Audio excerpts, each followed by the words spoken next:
코로나 3년 동안에 주가가 전혀 안 올라간 유일한 나라가 중국이에요. 최고의 투자는 결국은 싼 거죠. 비싸면 파는 거고. 그래서 거기에 이제 미국의 지금 금리 인상이 피크아웃하고, 그럼 금리 인상이 피크아웃했다는 것은 위안화가 절하에서 절상으로 전환할 가능성이 높죠. 그리고 중국이 지금 7월 달에 경기가 나쁘다고 그래서 지금 하반기 들어서 경기 부양책을 쏟아내고 있기 때문에 그게 이제 내년에 효과를 나타낼 가능성이 있고, 이제 중국 주식을 다시 리밸류에이션 할 수 있는 그 모멘텀이 된다고 보는 거죠.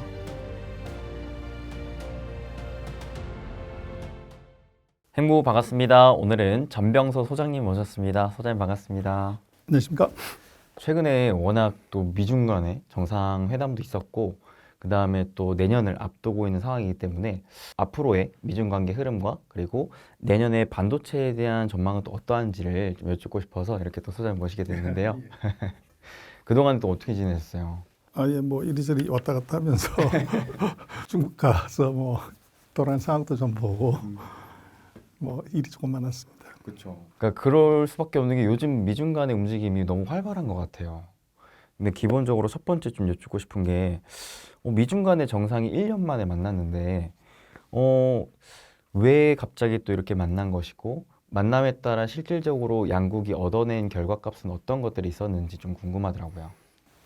첫 번째는 그 미국은 대선이 앞에 있기 때문에 이제 표심이 굉장히 중요했고요.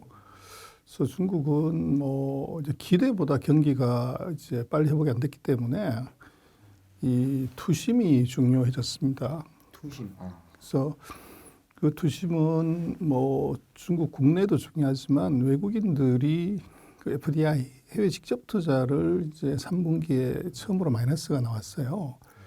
그래서 이제 돈이 도망가는 걸 막아야 되는 이제 그런 이유가 있었는데, 그런 이제 FDI의 감소의 가장 큰 이제 세력이 바로 미국이기 때문에 미국 이제 투자가들, 그 투자라고 하는 것은 주식 투자하는 사람 아니고 기업들, 이제 이 사람들의 심리를 안정시킬 필요가 있었다. 그래서 실제로 이번에 그 시진핑이 바이든하고 정상회담하러 간 거냐, 아니면 거기 400명 기업인들하고 이 투자 설명하러 간 거냐, 그럼 오히려 느낌은 그 400명의 그런 기업인과의 만찬에 더 신경을 쓰는 듯한 그런 느낌이 있었고요.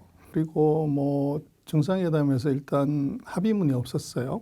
그래서 우리 이런 걸 합의한다고 안 하고 각자가 이제 얘기를 했다는 것은 공통된 의견 일치가 없었다는 거죠. 그리고 그 중국이 얘기를 한 것이, 회담하기 전에 우리가 그 회담을 성공적으로 이끌기 위한 전제 조건이 있다. 단서를 달았어요. 5가지를. 그래서 그 5가지 중에서 보면은 미국이 도저히 받아들일 수 없는 게 2가지가 들어있는데, 하나가 뭐냐면 동맹들을 규합해가지고 반중국 하지 마라. 두 번째는 대만문 정급하지 마라. 그 2가지가 들어있었기 때문에 초부터 이제 그게 바이든 정부의 정책이었는데 그걸 바꾸라는 건 말이 안 되는 거죠. 그러네요. 그래서 그런 이제 어떻게 보면은 실질적인 합의보다는 그런 이제 각자가 의도하는 것, 이제 그걸 얻기 위한 거고, 그래서 그것이 실질적인 어떤 그 조치보다는 그 자국민들한테 보여주기 위한.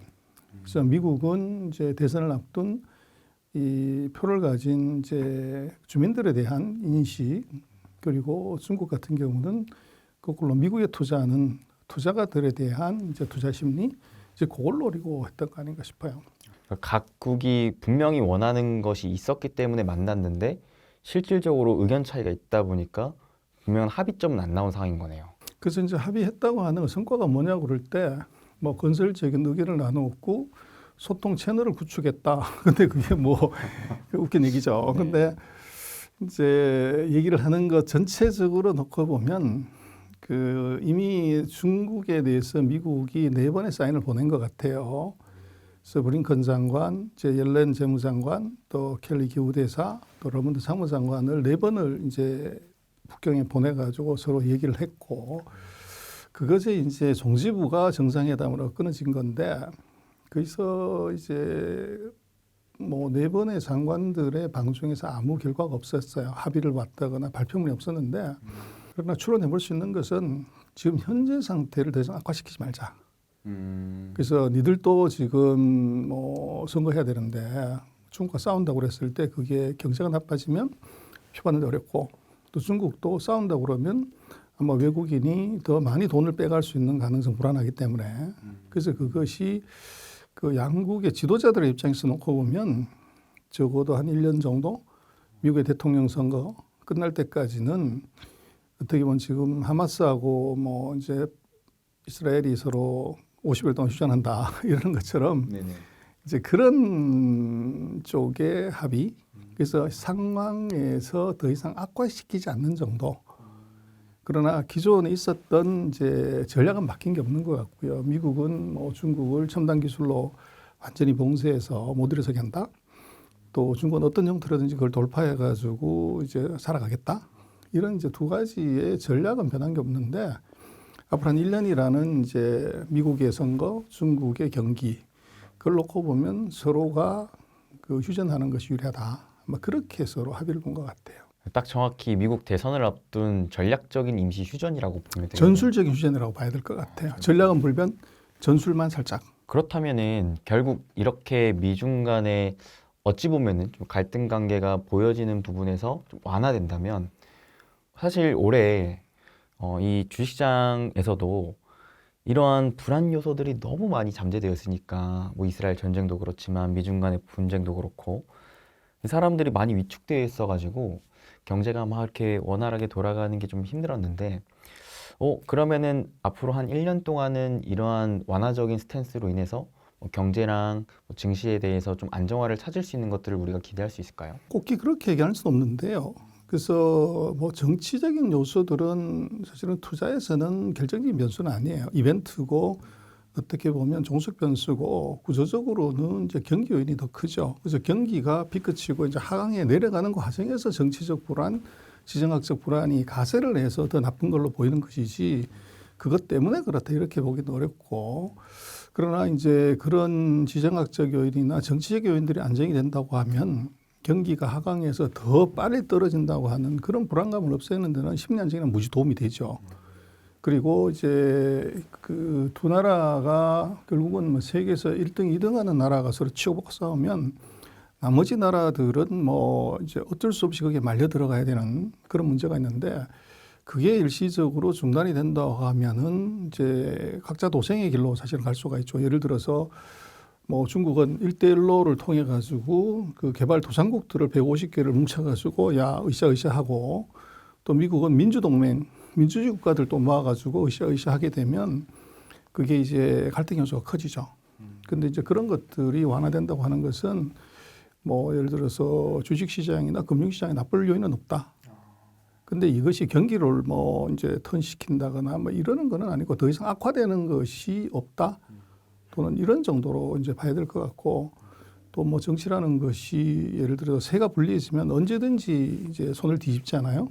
그래서 바이든의 정치 뭐 행보나 또는 전략에서 뭔가 불리한 요소가 있거나 유리한 요소가 있다고 하면 그것이 이제 중국과의 관계를 악화시키는 것이 유리하다 그러면 언제든지 그게 그렇게 바뀔 수 있는 가능성이 있죠.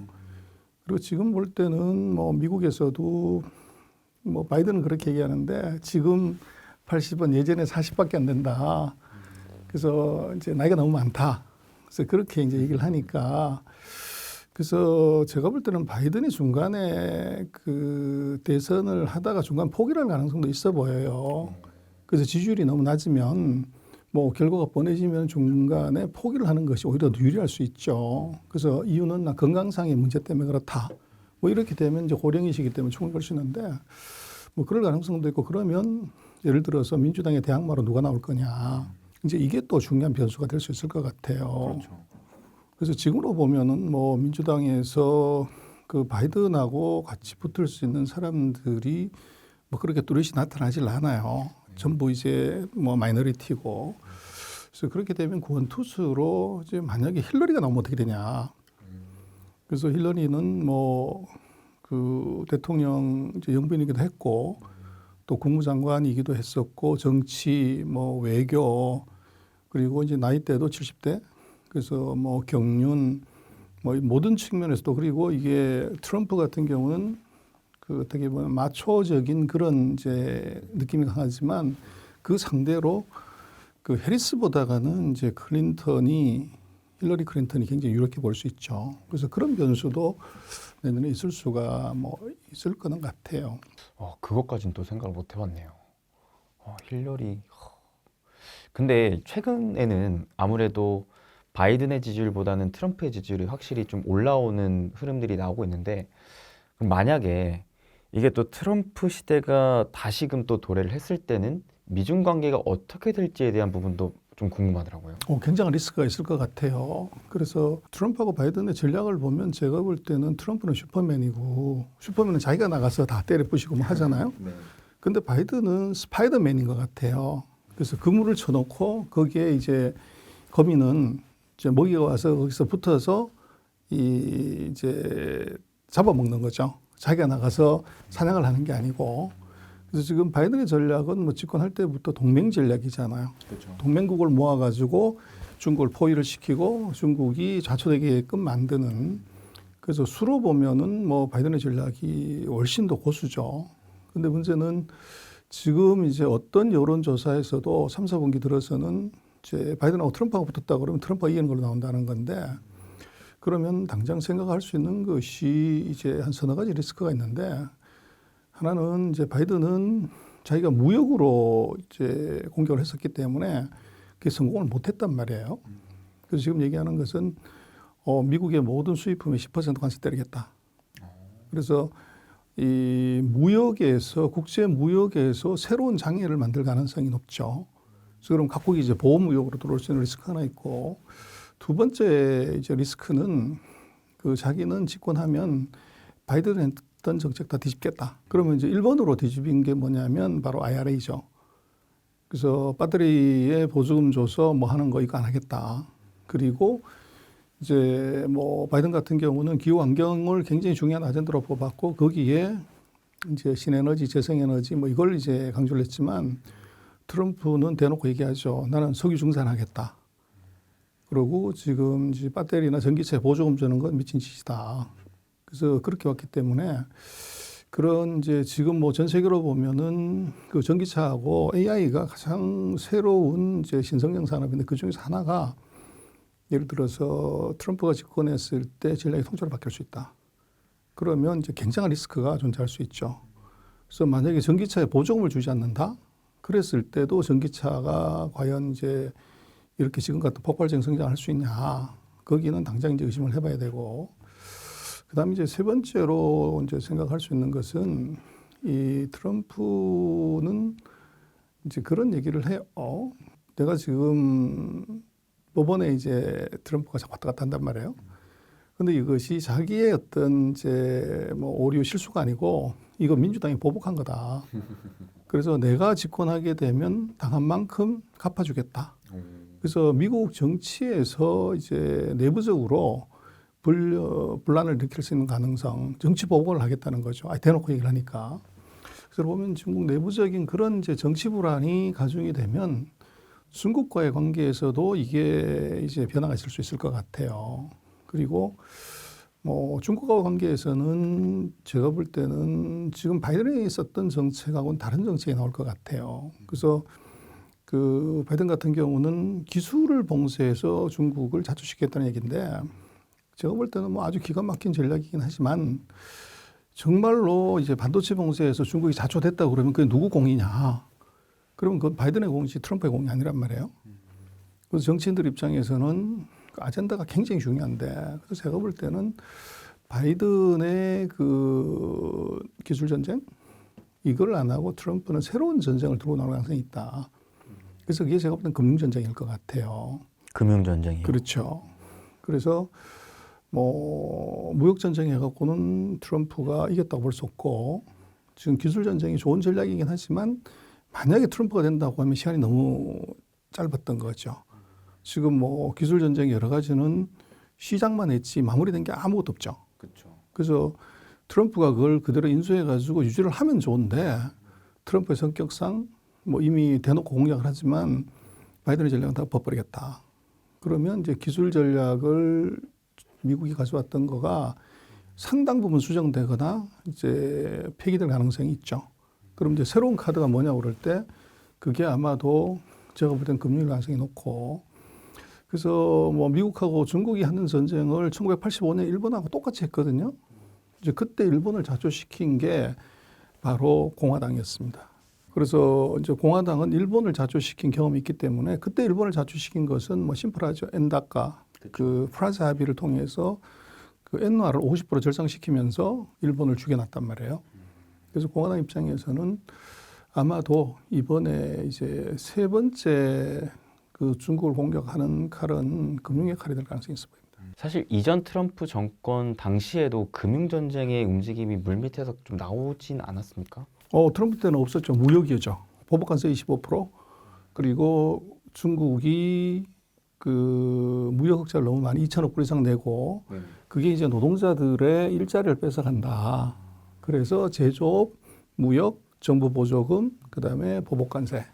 이게 이제 트럼프 행정부의 가장 중요한 대중 정책이었죠. 아, 그렇군요. 저는 개인적으로는 기술 전쟁은 계속 이어지지 않을까라고도 생각을 했던 게 나름대로 트럼프 때부터 화웨이 제재하지 않았었나? 그러면은 이 방향성은 계속 가져갈 수도 있겠다라는 생각도 해봤거든요. 가져가는데요. 그걸 적극적으로 이제 쓸 거냐. 그래서 이제 바이든 대통령 같은 경우가 그 트럼프가 시작했던 무역 전쟁 보복관세 25%를 풀지는 않았어요. 그냥 내버려 둬버리는 거죠. 그리고 지금 이제 바이든이 한 반도체나 뭐 통신에 대한 제재는 그거는 더 이상 가속시키거나 그걸로 인해서 뭔가 성과를 내는 것이 아니라 현상들을 그냥 둬버리는 거죠. 두고 플러스 1. 그래서 무역 전쟁 플러스 기술 전쟁. 그리고 이제 트럼프 같은 경우는 기술 전쟁 플러스 금융 전쟁.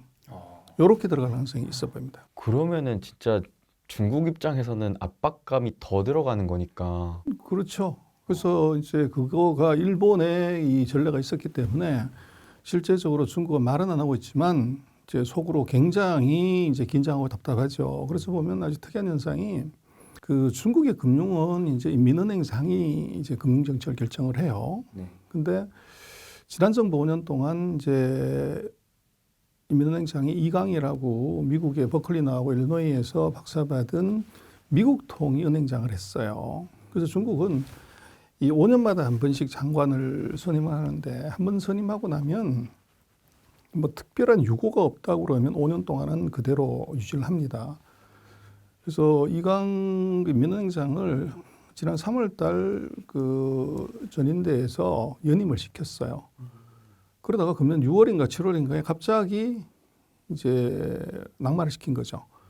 그리고 판공정이라고 그 외환관리국장 하던 사람을 은행장으로 시켰어요. 근데 물론 최근 올해 나오는 외교부 이제 중계 외교를 담당하는 진강 또 군사를 담당하는 리샹프 국방부 장관 두 사람도 낙마를 했는데 그 두 사람은 명백한 스캔들이 있어요. 한 사람은 이제 뭐 그 연애 사건이 있고 한 사람은 이제 뇌물수수 사건이 있어서 이제 낙마를 한 것이고 이 민은행장은 뭐 그런 스캔들이 전혀 없어요.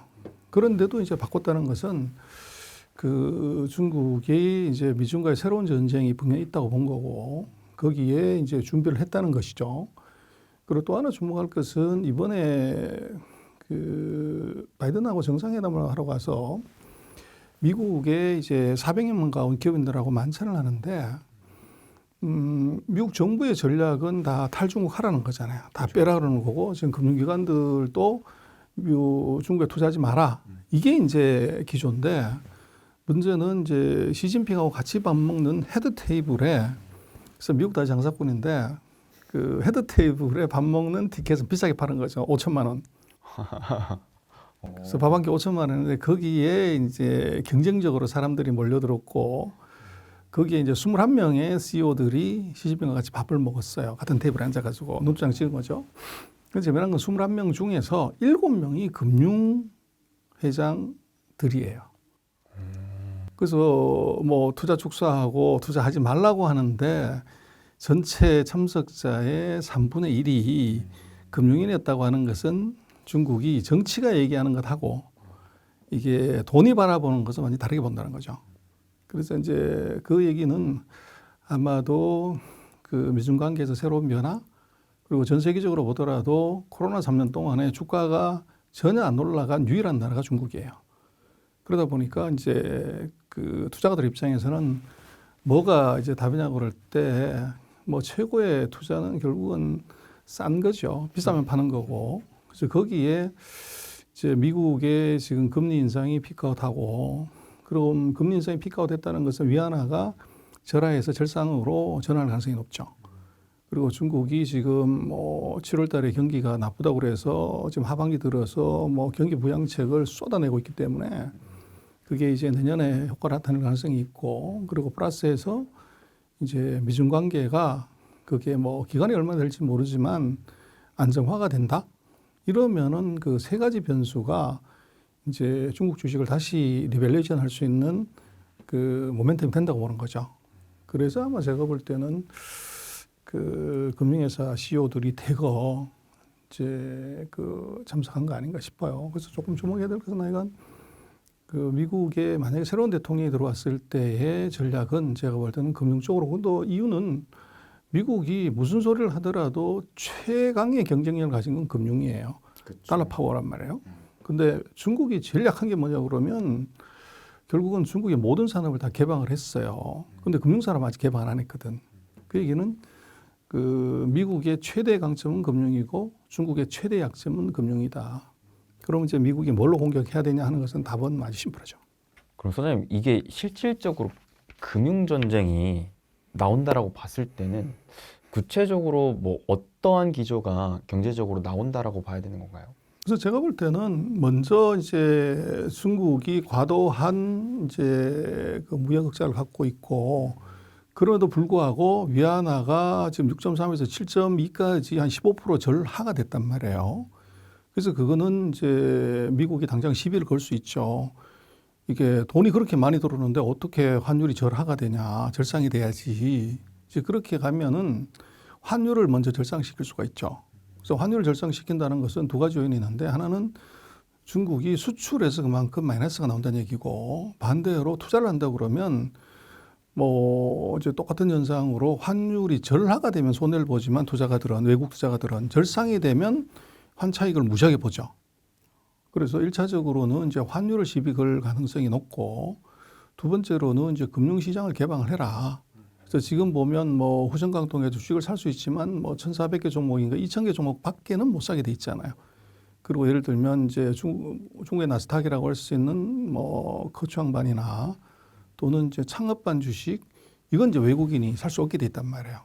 그래서 그런 거 열어라. 그런 이제 시장 개방에 관한 얘기도 할 수 있고, 그리고 이제 뭐 외국인이 사실은 해외 시장에 투자를 하려면 우리도 그렇지만 선물 옵션 시장을 열어야 돼요. 그래야 현선 간에 아비트리지를 할 수 있기 때문에. 근데 중국이 그 선물 시장에 대해서 엄격한 통제를 지금 해요. 그래서 이제 그거 열어라.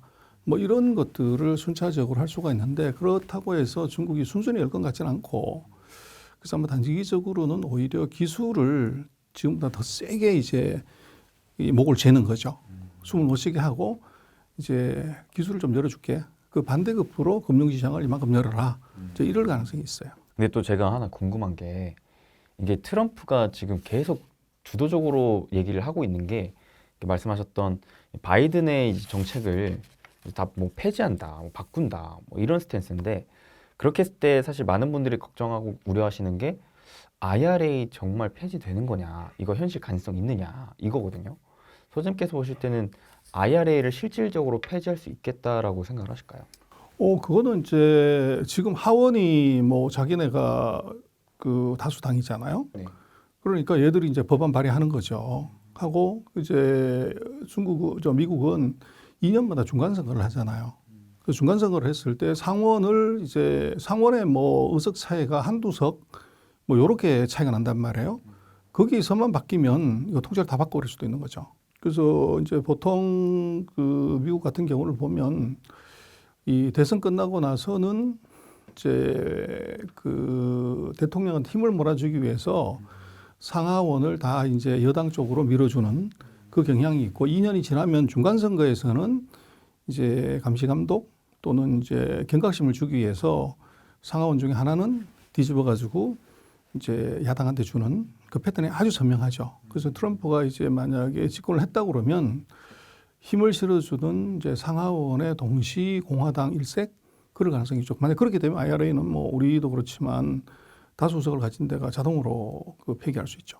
근데 IRA 법안 자체가 사실 통과되기까지도 굉장히 어려웠었고 이게 뭐 향후 10년간 한다라는 엄청난 대규모 법안이었기 때문에 그래서 그런지 최근에 이 주식시장에서도 IRA 관련돼서 수혜로 막 올라갔던 애들이 막 흔들리고 있더라고요. 그럼 반대로는 제가 또 보니까 트럼프 과거 정권 당시에 유난히 IT 섹터가 좀 강했던 특징도 있었는데 이거 뭐 특별한 이유가 있었을까요?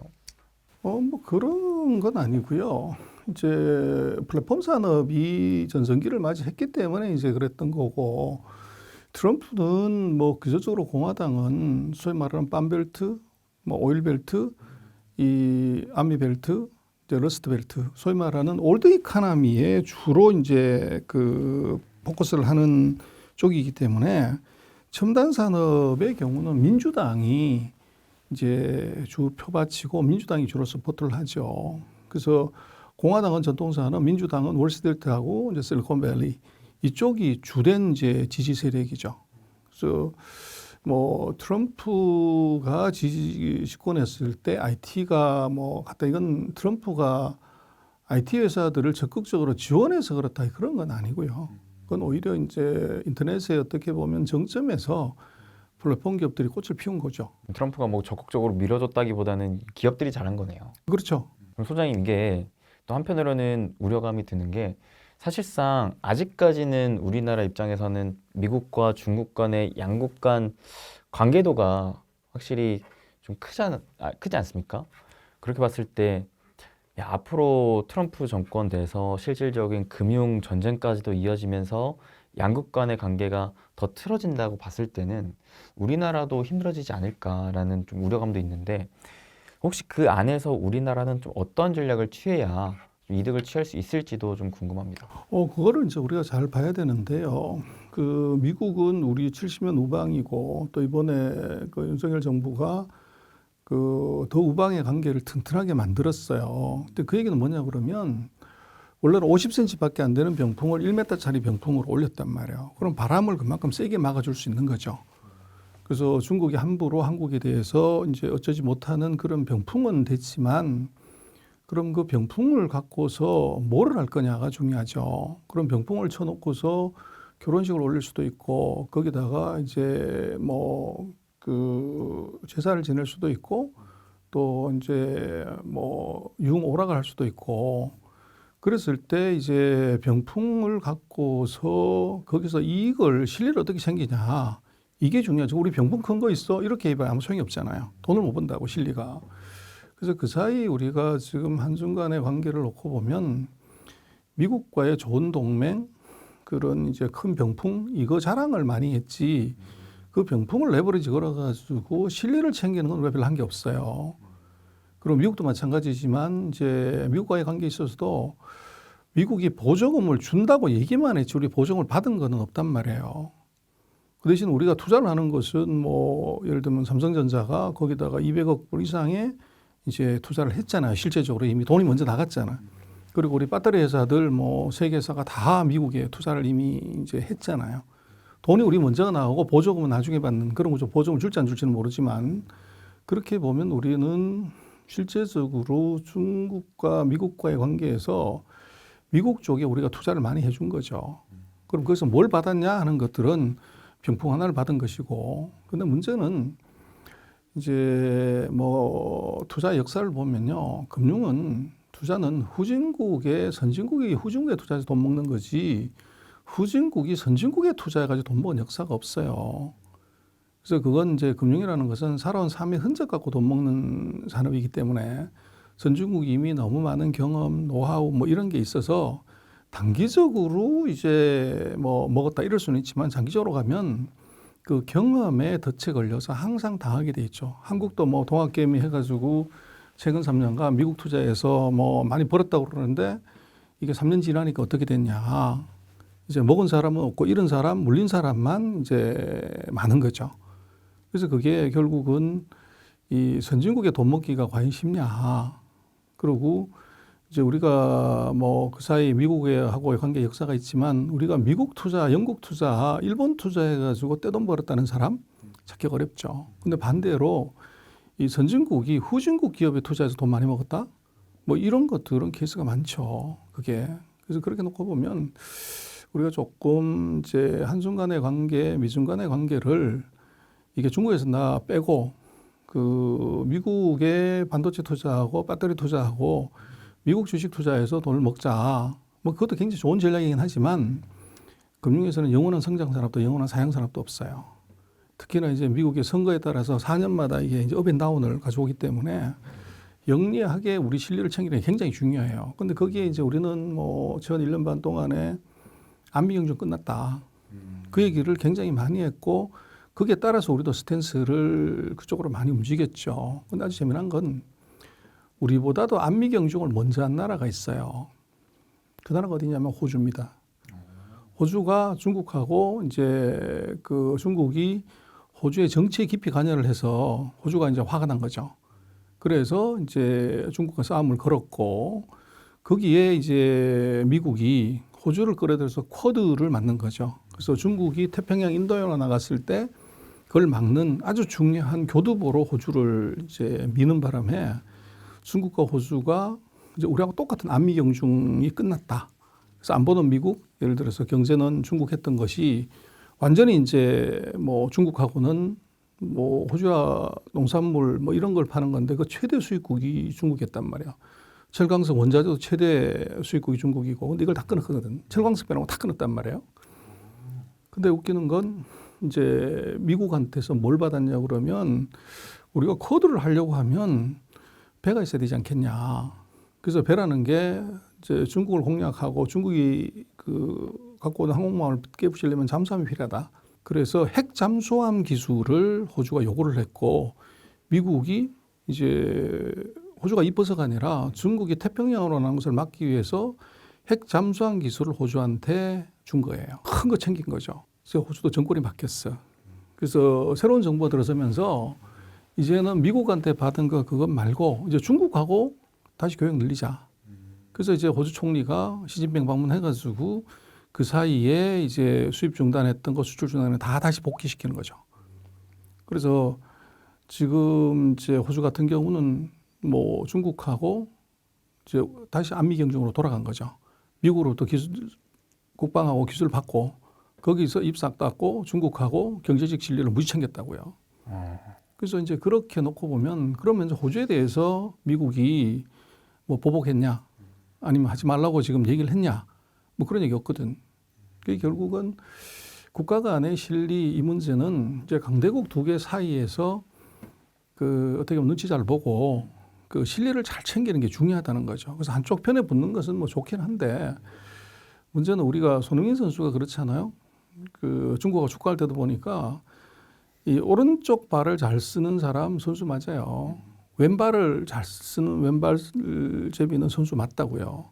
근데 고수는 왼발도 쓰고 오른발도 똑같이 잘 쓰는 거죠. 그래서 손흥민이 고수죠. 그렇죠. 그래서 우리가 미중 간의 관계에 있어서도 중국 한쪽 하고서 잘 지내는 거 그건 뭐 선수가 할 수 있는 거고 미국하고 잘 지내는 선수가 할 수 있는데 고수는 미국하고도 잘 지내고 중국하고도 잘 지내면서 양쪽에서 다 받는 방금 말씀드린 호주의 케이스. 요게 진짜 고수죠. 그렇죠. 뭐 우리는 이제 그런 두려움이 있죠. 야, 미국의 동맹에서 빠지면 어떡하지 하는 그런 두려움이 있고 우리가 미국의 동맹에 붙어가지고 세게 나가면 중국이 우리를 보복하지 않을까 하는 보복의 공포가 같이 존재를 해요. 근데 그게 지금 놓고 보면 그 베트남 그리고 인도 그리고 호주 이 나라들이 그 똑같은 그런 위협에 처해 있지만 그걸 뛰어넘어 가지고 실리를 다 챙기는 거죠. 그래서 예를 들면 베트남 같은 경우는 같은 사회주의 국가잖아요.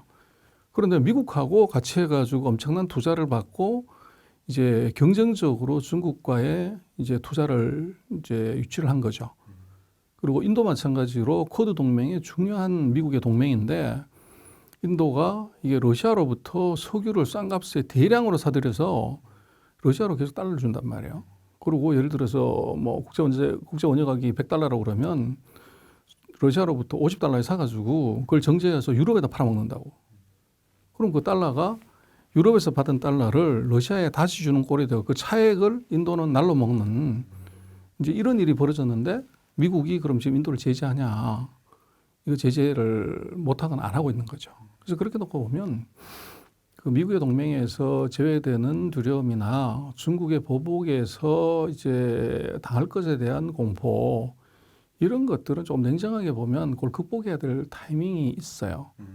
그래서 우리도 뭐 한미경주 끝났고 미국하고만 끝까지 가야 된다고 하는 것들은 그것은 이제 실리 측면에서 보면 좀 다시 생각해 봐야죠. 참 어려운 일인 것 같습니다. 손흥민 선수도 태생이 사실 오른발잡이로 태어났는데 그렇죠. 이 왼발을 잘 쓰기 위해서 진짜 그 아버님이 어렸을 때부터 뭐든지 다 왼발부터 이럴 정도로 진짜 혹독한 트레이닝이 있었기 때문에 이게 고수가 된 건데 지금 또 우리나라 현 상황에서 이 고수의 탤런트를 또 갖고 양국에 탁 이거를 쟁취할 수 있을 만한 그런 요인들이 사실 내심 좀 걱정이 되기도 하고. 그래서 그거든요. 이렇게 보는 게 맞죠. 그게 그 실력이라는 게 결국은 뭐 중국이 우리하고 축구할 때 보면 아마 거친 몸싸움을 할 거다. 그런데 축구는 이 중국이 우리한테 꼼짝 못 하잖아요. 3대 0으로 지듯이. 그래서 중국과의 관계도 우리는 그렇게 축구하듯이 해야 되는 거죠. 말씀하신 이제 손흥민 선수처럼 공을 넣는데 아주 절묘한 각도의 그 헤딩을 통해 가지고 골키퍼가 전혀 손대지 못하게 집어넣어 버리니까 이건 뭐 황당스러운 거고, 그리고 이제 김민재 선수 같은 경우를 보면은 치고 들어오는데 얘들이 심한 태클을 하는데 그걸 싹 빠져가지고 공을 싹 빼는 거잖아요. 그럼 뭐 태클을 걸더라도 그걸 빠져나가는 게 그게 선수죠. 그래서 중국이 우리한테 시비 걸고 뭐 이제 난리를 치더라도 그걸 살짝 뛰어넘어갈 수 있는 전략, 방법, 기술 이런 게 이제 그 중국하고 관계에서 우리가 빠져나갈 수 있는 방법이죠. 근데 문제는 말씀하신 것처럼 손흥민 선수나 김민재 선수가 그냥 한국에 가만 앉아가지고 동네 축구하고 있으면 이제 그런 실력이나 그런 이제 인사이트가 생기겠냐는 거죠. 그래서 결국 호랑이 잡으려면 호랑이 굴에 들어간 거잖아요. 축구에 이제 어떻게 보면 본고장인 거기 가서 깨지고 터지고 하면서 고등학교 때부터 간 거 아니에요? 그렇게 한 건데 우리가 이제 중국을 이제 그런 식으로 요리하고 어떻게 보면은 이제 달래서 실력을 챙기려고 그러면 호랑이 굴에 들어가야죠. 중국을 모르는데 중국에서 뛰어본 적이 없는데 어떻게 중국을 그렇게 다루냐 이거예요. 그러네요. 그래서 우리가 지금 탈중국 해야 된다, 뭐 중국 버려야 된다 이런 것들의 의미는 결국은 호랑이가 어디 있냐를 봐야 돼요. 중국이 먹을 게 있냐 없냐의 기준에서 판단을 해야 되고 먹을 게 있다고 그러면 거기 안 들어가서는 절대 먹을 수가 없어요. 그래서 뭐 중국이 망한다, 끝났다 이런 얘기만 하고 있으면 돈을 챙길 수가 없는데 그게 망했다고 하는 것의 기준을 월스트리트저널의 기사로 보면 안 되고 시진핑하고 만찬하는 내노라 하는 이제 미국의 대표적인 기업들의 CEO들은 망한 나라에 왜 관심을 보이고 특히나 금융은 왜 관심을 보이냐는 거죠. 근데 소장님 칼럼에서는 또 이런 얘기를 적어주셨더라고요. 내년 2024년은 검은 코끼리가 온다. 이게 좀 무슨 의미일까요?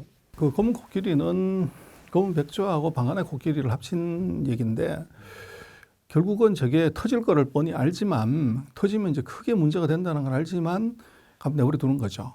그래서 의도적으로 그걸 이제 생각하지 않으려고 하거나 이제 무시하거나 그래도 사건 터지면 이제 난리가 나는 건데 말씀하신 것처럼 지금 우리로 봐서는 제일 급한 건 포스트 바이든 리스크.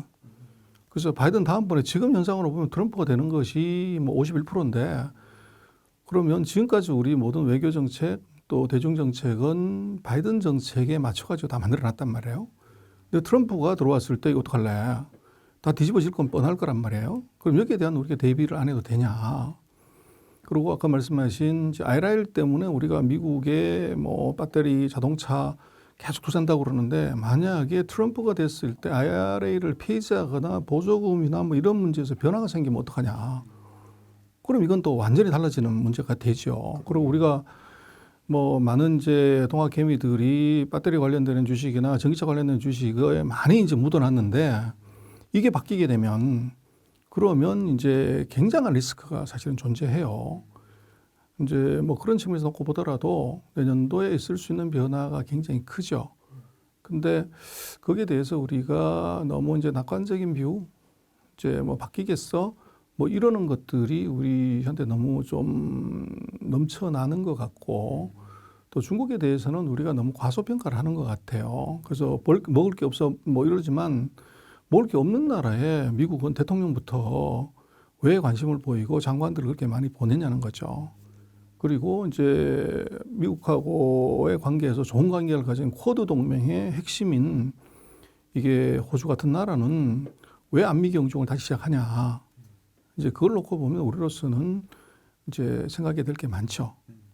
그래서 그러나 이제 우리 최근 한 몇 개월을 보면은 뭐 중국 부동산 때문에 거덜났고 저게 경제 위기 오고 금융 위기 오고 성장도 끝났고 중국에 투자하면 안 되고 뭐 그게 거의 이제 정설이다시피 우리를 하잖아요. 그 많은 유튜브에 보면 이제 중국 투자하면 큰일 났고 뭐 이런 형태로 다 가는데 그게 이제 우리 안의 시각으로 우리 정서적으로만 본다는 거죠.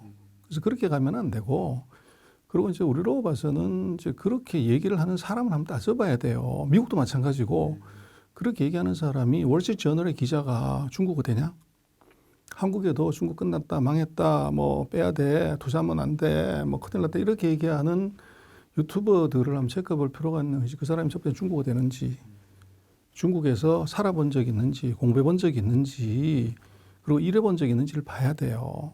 근데 그렇지 않은데 우리가 미국에 살아본 적도 없고 영어도 안 되고 공부해본 적도 없는 사람이 미국 망했다, 끝났다, 빼야 돼, 그 믿을 수가 있냐고요. 그럼 말도 안 되는 소리라고 얘기를 하는데 중국에 대해서는 그게 맞다고 생각하는 것이 뭐냐면 우리 정서적으로 중국의 오만함, 무례함 이제 이것에 대해서 우리가 이제 마음이 크게 상하기 때문에 거기에 맞는 이제 얘기를 하게 되면 박수를 치는 그 현상이 나타나는데 문제는 그렇게 해서는 돈이 안 생긴다는 거죠. 그래서 이제 결국은 우리가 한순간의 관계는 이건 우리가 중국하고는 한 번도 사상의 동지나 이념의 친구였던 적이 없어요. 철저하게 우리가 공산주의하고 우리가 같이 뭐 짝짝꿍할 이유가 없잖아요. 민주주의 국가가. 그래서 중국과의 관계는 이거는 처음부터 끝까지 알파부터 오메가가 경제적인 이해관계입니다. 그 이해관계는 이해관계로 봐야지 이해관계에다가 정서를 감정을 실어버리면 그 이해관계의 판단이 흐려지게 돼요. 중간중간 축구 얘기를 하셔가지고 문득 이런 생각이 들었어요. 우리가 국가대표 축구 경기를 보면서 나는 공도 한 번도 안 차본 사람이 이런 말을 하잖아요. 아, 내가 해도 저거보단 잘하겠네. 그러니까 그 실질적으로 뭐 플레이를 뛰어본 적도 없는 사람들이 뭔가 이제 보여지는 느낌으로만 봤을 때 아, 이렇게 평가하고 이제 절하하고 이런 것들을 좀 주의할 필요가 있겠다. 그럼요. 우리가 미국의 땅의 사이즈가 중국하고 비슷하잖아요. 근데 미국 가보면 어떻습니까? 동부하고 서부하고 완전히 딴 나라고 남부하고 북부하고 완전히 딴 나라인데 그걸 중국은 우리나라 국토 면적이 98배예요. 그리고 인구는 이게 28배잖아요. 그런데 그거를 우리가 한 번도 본 적도 없고 가본 적도 없으면서 그거를 판단한다? 그거는 뭐 백전백배 다 틀리는 거죠. 근데 그거를 우리가 이제 미국이 얘기를 했으니까 이게 미국 대통령이 얘기했으니까 그런데 그것은 굉장히 정치적인 의도가 깊이 박힌 거잖아요. 팩트를 보는 게 아니고. 그래서 그거를 우리가 냉정하게 좀 볼 필요가 있죠. 그리고 뭐 제가 볼 때는 중국이 어떤 나라냐 그러면 분당보다 가까운 나라다.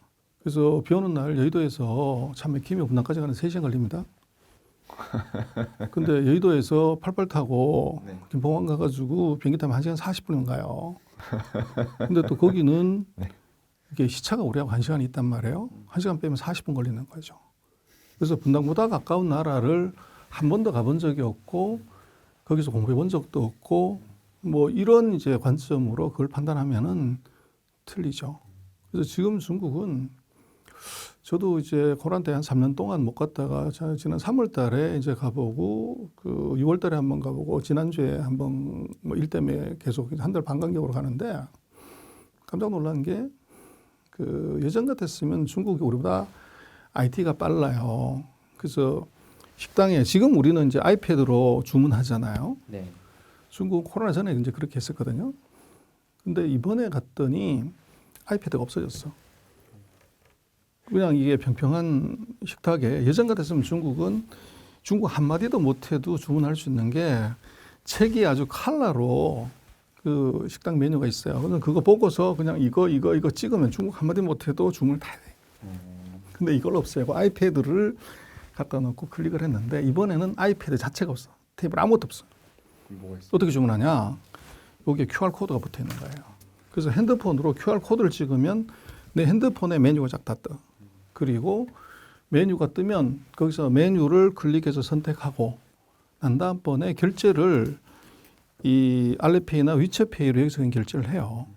그러고 나면 조금 있다가 서빙 로봇이 두루룩 와가지고 여기 딱 서는 거죠. 그럼 내가 주문한 음식이 맞는지 아닌지 확인하고 먹으면 주인을 만날 일도 없고 서비스하는 이모를 볼 필요도 없어요. 그래서 이게 코로나 3년 동안에 중국의 이 IT 서비스가 이렇게 바뀌었는데 그거 우리 모르는 거죠. 중국 저 14억에 가는 사람들이 핸드폰 바꿀 여력도 안 되는 사람들이 4차 산업혁명을 해? 이제 그렇게 그냥 생각한다는 거죠. 그래서 안 보면은 알 수가 없는 일이고 그래서 그게 이제 우리로서는 중국과의 의사결정, 이제 정책 판단 그게 많은 오류가 생기는 이유는 확인하지 않고서 이제 카더라로 넘어가기 때문에 그래요. 저도 빨리 중국 한번 여행이라도 가봐야겠네요. 바라가 보십시오. 1시간 40분입니다. 그럼 제가 마지막으로 또 여쭙고 싶은 게 아무래도 또 소장님 반도체 전문가이지 않습니까? 최근에 반도체 시장이 AI 열풍으로 식을 줄 모르는 것 같습니다. 이런 상황에 내년에 대한 반도체 전망은 어떻게 보시는지요? 제가 볼 때는 AI는 드라이브 샷이고요. 그 챗GPT 갖고 난리를 치지만 그 실제적으로 지금 반도체 경기를 좌지우지하는 것은 이제 핸드폰 교체 주기가 과연 어떻게 들어오냐. 이제 노트북이나 이제 서버에 이 그 메모리 양을 얼마나 늘리냐 그게 결정을 하는 것이지 챗GPT에 들어가는 HBM은 전체 예를 들어서 D램 시장의 뭐 1%, 2%밖에 안 돼요. 그리고 D램이라는 게 전체 뭐 반도체 시장이 한 20, 30%밖에 안 되는데 그래서 챗GPT 때문에 AI 때문에 뭐 간다. 핸드폰 시장, 그 반도체 시장 전체가 한 5, 6천억 불 정도 되는데 인공지능 반도체 예측치마다 다르지만은 뭐 2, 300억 불 뭐 이 정도 수준이 지금 수준이. 근데 그게 무슨 이제 전체 시장을 좌지우지하는 거 아니고. 근데 지금 이제 인공지능이 그렇게 난리를 치는 이유는 불황이 깊어지는 속에서 뭔가 하나 이제 플러스로 뜨고 있는 그 아이템 하나가 AI라 보니까 거기다 확 주목하고 금융이 이제 항상 희망에다 베팅을 하니까 이제 AI에다가 돈을 많이 집어넣다 보니까 이제 대박 난 것처럼 보이지만 반도체 업계 전체로 봤을 때는 AI 비중은 아직 너무 미미해요.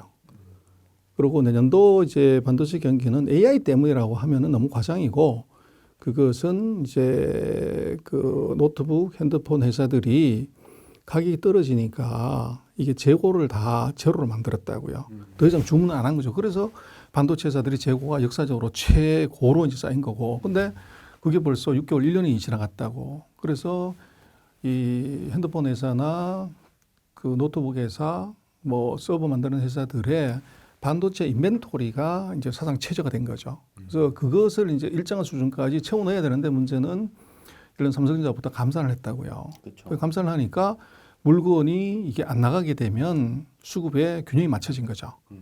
그래서 이제 가격이 올라가게 되면 뭐 주식시장에서 쇼커버링 하는 거 똑같이 그러면 가격이 떨어질 때는 재고를 안 가져가는 게 돈 버는 거지만 가격이 올라가기 시작을 하면 빨리 재고를 사놓는 것이 하루라도 그게 이제 돈을 버는 길이죠. 그렇죠. 그래서 이제 4, 4분기 들어가지고 뭐 디램 가격, 낸드 가격이 움직임이 있다고 하는 것은 제가 볼 때는 수요가 엄청나게 나서 이제 그랬다기보다는 재고가 예를 들면 제로 상태, 스탁아웃된 상태에서 가격이 올라갈 조짐이 보이니까 각사들이 재고를 채우는 과정에서 지금 수요도 늘어나는 것처럼 보이고 가격도 올라가는 거다. 근데 그게 지금 코로나 3년 동안에 사람들이 핸드폰에 노트북을 안 바꿨어요. 맞아요.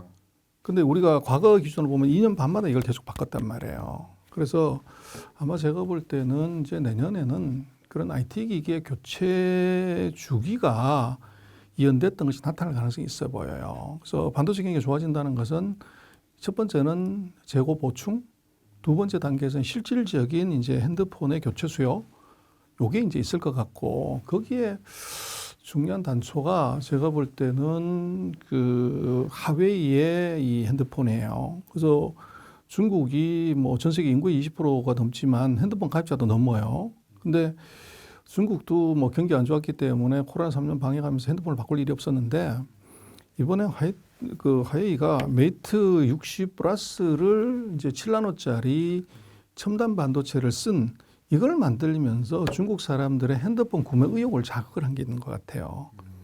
그래서 뭐 그렇다고 해서 제가 지난주에 가봤더니 그 샹하이의 명동 같은 그 거리에 우리 같으면 그렇잖아요. S23이 나왔으면 S22나 21 광고는 안 하잖아요. 네네.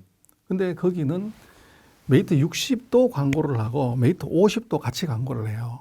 그 얘기는 메이트 60에서 그 7나노 칩을 이 수요자가 원하는 만큼 공급을 못하고 있다. 그래서 이제 50나노짜리 그 메이트 50 한 그레이드 낮은 것도 같이 계속 이제 마케팅을 하는 거죠. 근데 어쨌거나 제가 볼 때는 그 중국 같은 경우는 하웨이 핸드폰이 유발한 어떻게 보면 핸드폰의 교체 수요를 자극하는 그런 게 있어 보이고 그래서 뭐 감산 효과도 나타나고 그런 이제 3년 동안 기기를 안 바꾼 교체 효과가 이게 내년에 나타나기 때문에 반도체 전반적인 경기는 이제 플러스로 보는 것이 이제 맞을 것 같고 또 지금 챗GPT부터 시작을 해갖고 이제 동영상에 관련되는 것들이 이제 메모리에 반도체 장착 용량을 이제 늘리는 거죠. 뭐 12기가를 24기가로 24기가를 뭐 48기가로 이런 식으로 그런 세 가지 요인들이 아마 내년에 다 합쳐질 것이기 때문에 아마 내년은 하반기로 가면 갈수록 반도체는 여러 가지 굿뉴스들이 많이 나올 거라고 싶어요. 저는 개인적으로는 좀 AI를 많이 기대하고 있는 게 이게 사실 뭐 반도체 시장에서 서버, PC, 모바일 시장이 굉장히 중요한데 유난히 올해 챗GPT 때문에 서버 시장에서 AI로 인해서 좀 좋았잖아요. 반도체 수요가 나름대로 다른 것들에 비해서는. 근데 내년에는 이제 온디바이스 AI라고 해가지고 또 삼성도 갤럭시에다가 AI 탑재한다 이래가지고 만약에 이런 것들로 인해서 정말 사람들이 기존에 내가 쓰던 스마트폰보다 뭔가 다른 게 있네? 라고 하면은 그 자체도 스마트폰의 교체에 대한 수요를 좀 이끌어낼 수 있지 않을까? 충분히 그럴 수 있습니다. 근데 이제 그 각각을 분리하지 않고 같이 통합을 한다는 것이 강점도 있지만 고장나면 어떡하냐. 통째로 다 버려야 돼요. 그 문제가 있고 서로가 다른 기능을 가졌다는 걸 합치게 되면 에러가 날 수가 있어요. 그 문제도 이제 존재를 하는 건데 지금은 이제 트렌드가 다 합치면 그럼 뭐 예를 들어서 오픈 AI하고 마이크로소프트하고 애플하고 다 합병을 버리면 그게 최고죠 뭐. 근데 이제 그게 현실적으로 안 되는 이유는 기술적인 문제 또 안에 내부적인 노이즈 이런 것이 같이 작용을 해요. 하는데 문제는 트렌드는 그렇게 간다고요. 근데 그게 이제 1년 만에 될 거냐 그건 택도 없는 얘기고요. 온디바이스라고 얘기하는 것도 아무리 빨라도 4년 5년 이상의 시간이 걸려야 돼요. 그래도 그게 될지 말지인데 문제는 먼저 그런 걸 띄우는 것이 누가 기선을 제압하냐는 건데 지금은 이 반도체 메모리 회사들의 경우는 항상 CPU나 GPU한테 당했단 말이에요. 그러니까 뭔가 이제 그쪽에서 목소리를 내려고 하면은 이제 새로운 전략이 나올 필요가 있는데 그게 지금 삼성이 얘기하는 온디바이스 얘기인 것 같고 또 이제 예를 들면 애플이나 아마존이나 뭐 아리바바나 탄센트 같은 경우들은 항상 칩 회사들한테 코가 끼어 있었단 말이에요. 그래서 걔들이 칩을 안 주면 아무것도 못하니까 그럼 우리도 AI를 만들겠다. 그래서 지금 모든 플랫폼 기업들이 다 AI 칩을 만들기 시작하잖아요. 그래서 그것은 이제 어떻게 보면 합종 연행이 이루어지는 그 소프트웨어 회사는 하드웨어로 들어가고 하드웨어는 소프트웨어로 들어오는 그 과정이 지금 벌어지는 것이고 그래서 어떤 놈이 뭐 하든지 간에 반도체를 만드는 것은 매니팩처링 하는 것은 삼성이나 TSMC밖에 못해요. 그래서 이쪽은 돈을 벌게 되죠. 그리고 지금 뭐 그 챗GPT를 갖고서 얘기를 하지만 그게 그 챗GPT를 한 방에 망가뜨릴 수 있는 것도 한국이죠. 그래서 예를 들면 하이닉스가 그 HBM의 최첨단 모델을 독하게 마음먹고 엔비디아도 공급 안 하면 어떻게 되냐. 그럼 엔비디아 칩셋이 작동이 안 돼요. 그걸 마이크론 걸 못 쓴단 말이에요. 삼성 거도 좀 약하고. 그래서 결국은 한국에 지금 우리가 뭐 중국이 보복하면 어떠냐, 미국이 우리를 뭐 어떻게 하면 어쩌냐 그러지만 걱정할 필요 없는 것이 하이닉스하고 삼성이 우리 최고의 방패다. 이게 만약에 하이닉스가 우리가 HBM을 이거를 엔비디아에 공급하지 않는다. 이렇게 얘기하는 순간에 엔비디아 주가 반토막 나는 거죠. 그렇죠. 그걸 결정할 수 있는 게 우리나라이기 때문에 우리나라 반도체를 너무 자기 비하하거나 그럴 필요가 없고, 그다음에 제가 볼 때는 그런 것 같아요. 지금 아까도 말씀드렸지만 챗GPT에 들어가는 그 생성형 AI가 그게 반도체에 지금 전체 대세에 영향을 주는 사이즈가 전혀 아니에요. 아니고 지금 아무것도 없는 이제 대불황의 상태에서 작은 희망 하나를 보고서 제가 볼 때는 캐피탈 마켓이 너무 과도하게 거기다가 이제 가는데, 장기적으로는 그게 맞지만 항상 그렇지만 장면은 가시가 있어요. 그래서 두 가지인데, 하나는 챗GPT가 저 난리를 치지만 그걸로 돈 버는 놈이 있냐? 없다는 거죠. 그리고 그게 아주 크리티컬한 이유는 제가 볼 땐 챗GPT에 관한 생성형 AI에 대해서 수많은 늑대들이 잡아먹으려고 지켜보고 있는 거죠. 뭘? 지재권. 그래서 검색을 해가지고 다 들어왔다고 하는데 기가 막히게 만드는 순간에 컨텐츠를 제공한 회사들이 돈 내라. 우리 회사 정보 가져갔으니까 이거 1달러 내라, 50센트 내라. 그러는 순간에 이 비즈니스 모델은 한 방에 끝날 수가 있는 리스크가 있죠. 근데 지금 어느 누구도 그 지재권 얘기는 안 해요. 안 하는 이유가 시장이 충분히 커져가지고 마켓이 커져서 이거 없으면 안 되는 상황에 가서 우리가 그 음원도 그렇잖아요. 유행해가지고 비기 타면 그때 가서 돈 내라 그러는 것이지 신곡 나왔을 때부터 돈 내라 얘기 안 하잖아요. 그러네요. 그래서 제가 볼 때는 챗GPT가 뭐 이제 대단한 건 맞지만 거기에 지적권 문제가 과연 구조적으로 해결할 수가 있는 거냐. 그다음에 레포트를 대신 쓰고 무슨 자료를 만들어주고 광고 도안은 하는데 그게 이제 정말로 그럼 너 돈 주고 살래? 그랬을 때 이게 돈 주고 살만한 거냐 하는 것을 생각을 해봐야 돼요. 그래서 내가 지금까지 일일이 하던 거를 효율은 조금 올려준다는 건 말이 되지만 문제는 지금 대학교 같은 경우도 이제 제가 가르치는 학교 중에 하나는 이미 교수님들한테 도서관에서 아이디를 다 줬어요. 그래서 레포트를 자기가 안 쓰고 챗GPT한테 쓰게 한단 말이에요. 논문을 이게 챗GPT한테 써갖고 낼 수가 있어요. 근데 지금은 챗GPT에서 레포트를 뺏겼는지 안 뺏겼는지를 검토하는 사이트가 있어요. 거기다 집어넣으면 몇 퍼센트 뺏겼는지 그대로 나온다고. 그래서 똑같은 질문을 넣었을 때 챗GPT는 답을 똑같이 해요. 그래서 그게 그냥 뽑혀 나오는 거죠. 그래서 이제 그런 시스템들이 있기 때문에 그런 것들 전혀 감안하지 않고 있는 것이 이제 막 그 챗GPT가 무한한 가능성이 있는 것처럼 생각을 하지만 챗GPT가 그게 자동차를 운전할 수가 있냐?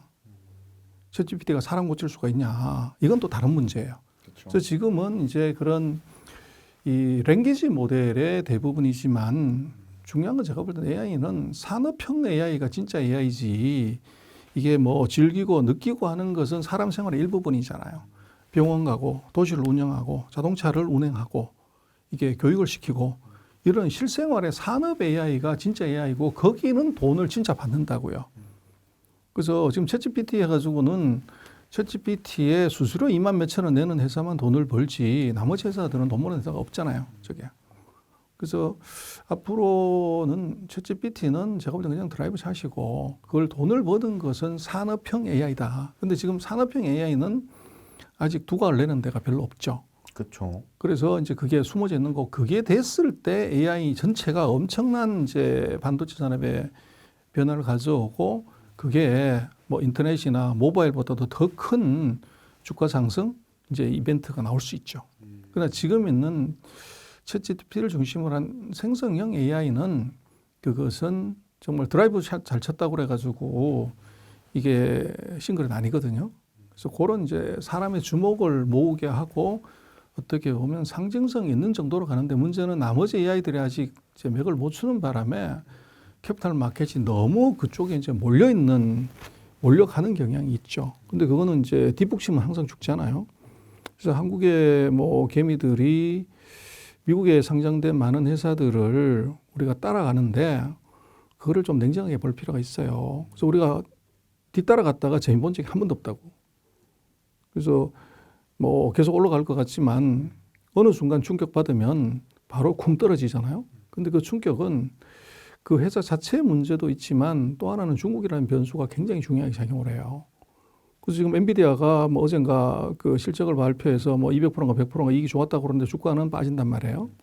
그 이유가 뭐냐면 그 얘기하면서 얘들이 공시를 한다고.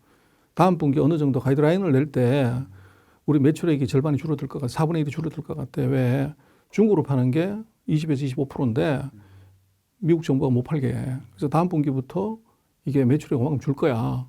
이제 이런 일이 벌어지는 거죠. 네. 근데 그것은 이 미중 간의 관계가 만들어낸 엔비디아의 영업 축소거든. 그래서 이제 중국의 문제는 우리가 외교 문제 말고 지금 첨단 산업에서는 중국 변수를 반드시 고려해야 됩니다. 그래서 퀄컴 매출의 60%를 중국에 판단 말이에요. 그래서 엔비디아 마찬가지로 뭐 4분의 1, 인텔도 비슷하고 우리도 그 메모리 반도체는 하이닉스나 삼성 같은 경우는 이제 우회하든 뭘 하든 간에 중국으로 판매하는 것이 수출로 보면 거의 한 60%가 우리 중국으로 가요. 그래서 그 문제들을 본다고 해도 중국 문제를 우리가 너무 감정적으로 보거나 이제 비상적으로 보면은 이제 그 팩트를 정확하게 체크를 못하죠. 그럼 혹시 소장님께서 특히나 좀 주목하고 계신 반도체 관련 이슈 트렌드가 있으신가요? 반도체는요, 이 트렌드가 가장 중요해요. 나머지 뭐 기술이니 정치적인 뭐 이런 이슈들은 사실은 이벤트고 이 4년 주기의 이 사이클이 어디로 가냐가 그게 가장 중요합니다. 그래서 실리콘 사이클, 올림픽 사이클, 그리고 이제 대통령 일렉션 사이클 세 가지가 항상 일치해요. 근데 그 사이에 이제 코로나라는 변수가 생겨가지고 예를 들면 올림픽은 한 해 뒤로 밀리고 뭐 이제 그 코로나 때문에 반도체 사이클도 한 해 정도 밀리고 이런 현상은 있어요. 그러나 근본적으로 보면 4년 주기의 그 사이클은 뭐 70년대 이후에 변하는 게 없어요. 근데 지금 뭐 많은 이벤트에다가 너무 포커스하지 말고 반도체 경기 사이클이 4년 주기 사이클이 업이냐 다운이냐 이게 가장 중요합니다. 근데 지금 최근에는 이제 불황의 깊이나 길이가 굉장히 길었고 그래서 항상 그렇지만 뭐 우리가 코로나 때 보면은 뭐 그렇게 난리가 났고 세계가 암울할 때 반도체 업계는 뭐라고 얘기했냐면 슈퍼 사이클이다. 사이클이 없어졌어. 이제 대박 났어. 이렇게 얘기를 했단 말이에요. 근데 불과 1년 만에 뭐 사상 최악의 재고 이제 누적의 사상 최악의 실적 악화 그걸 경험한 거죠. 그래서 그 4년 주기의 그런 반도체 사이클이 가장 중요하다. 그리고 그게 이제 밑이냐 위냐 그걸 먼저 판단하고 가야 되는데 내년에는 천만다행스럽게 뭐 어떤 예측을 보더라도 이 다운보다는 업일 가능성이 높아요. 그래서 뭐 투자를 하락하는 것에 공배도 쳐가지고 먹는 것도 뭐 좋은 방법이지만 그건 진짜 선수 중에 선수 정말 심장에 털는 사람들이 하는 것이지 보통의 경우는 올라갈 때 그때 투자해서 이제 수익을 내는 것이 정상이고 그게 마음도 편하죠. 그래서 이제 반도체 같은 경우는 제가 볼 때는 내년에는 조금 편안하게 적어도 이제 한 1년 정도 이제 투자를 할 수 있는 찬스가 지금 오고 있는 거 아닌가 싶어요. 혹시 또 끝으로 해주시고 싶은 말씀 있으실까요? 최근 3년 동안에 업앤다운이 워낙 심했기 때문에 대부분 다가 이제 새 가슴이 됐죠. 그리고 뭐 투자의 세계에서 보면은 항상 이 얼굴 두껍고 이제 심장에 털이 나고 엉덩이 무거운 사람들이 돈을 먹어요. 그래서 팔랑귀하고 새 가슴은 돈 먹는 경우가 없죠. 그리고 뭐 세상에 공짜가 없다고 그러는데 제가 볼 때는 투자의 세계에서 공부 안 하고 그냥 카더라로 이게 돈을 먹을 수 있거나 공짜로 볼 수 있는 유튜브에서 거기서 정보를 갖고서 내가 투자 의사결정에서 돈 먹었다, 재벌됐다, 그건 있을 수가 없어요. 그래서 그 공부하는데 투자를 좀 많이 해야 되고 그리고 우리로서는 공부가 그 사이 3년 동안 미국 공부를 너무 많이 했어요. 근데 부족한 건 중국 공부가 절대적으로 부족하죠. 그래서 이거 두 개의 밸런스를 봐야 되는데 우리로서는 유동성은 미국을 봐야 되지만 우리나라 기업의 경제, 실물 경제 펀더멘탈은 중국을 봐야 돼요. 그걸 안 보면은 이거 전혀 맞출 수가 없거든요. 그래서 그 우리가 이제 그 사이 한 3년 동안에 주가가 안 올라감으로 해서 완전히 손나고 안 봤던 중국 공부를 제가 볼 때는 이제 내년에는 좀 많이 하면은 아마 돈 먹을 수 있는 찬스가 이제 미국이 그 경기 하강 조정을 하는 과정에서 이제 중국은 반대로 먼저 맞았기 때문에 매가 이제 리커버할 수 있는 가능성이 있고 또 미국이 지금 뭐 매크로 변수로 금리나 물가가 변화가 생기면 환율에 영향을 주게 되는데 그것은 이제 에머징 마켓이 이제 반대로 좋아지는 이제 상황이 생기고 에머징 마켓의 중심에는 중국을 빼놓고 얘기할 수 없어요. 시장도 가장 크고 인덱스도 크고 그래서 아마 내년에는 중국을 조금 우리가 밀접하게 들여다보고 그래서 찬스를 볼 수 있는 기회가 많이 있지 않을까 싶습니다. 네, 이렇게 오늘 전명석 소장님 모시고 또 다양한 인사이트 들어봤습니다. 오늘 영상 여러분들께 도움이 되시길 바라겠고요. 함께 여러분들 응원하며 인사드리겠습니다. 여러분 행복 되세요.